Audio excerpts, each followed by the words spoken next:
দেখো যদি কিছু হয় ডাক্তার দেখো। বাবা উড়িষ্যাতে তো আরও ঠান্ডা বেশি। কালকে হয়েছে? হ্যাঁ কালকে সারাদিন এটাই হয়েছে।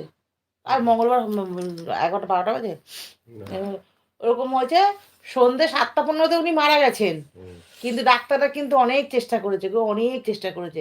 রাত্রির 8টা 15তে বলেছে, ডিক্লেয়ার করেছে, মানে ওনার চেষ্টা করে গেছে।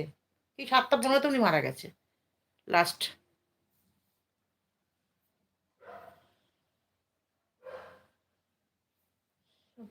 হচ্ছে 4 দিন হলো, কাল রাতে বাড়ি যাবো। ও আচ্ছা হ্যাঁ, কিন্তু কালকে ও মেয়েকে বলেছে বাবা করে, ও মামাকে বলেছে তো দিদিকে দেখিস, মেয়েকে বলেছে মাকে দেখিস, আমি কিন্তু আর ফিরবো না। সকালবেলাতে যখন গেছে না মামকে এরকম বলছে, মাম তুই তো সব দেখছিস এমনিতেও, তোর উপর মাকে দিয়ে গেলাম, মাকে দেখিস, আমি কিন্তু বাড়ি ফিরবো না।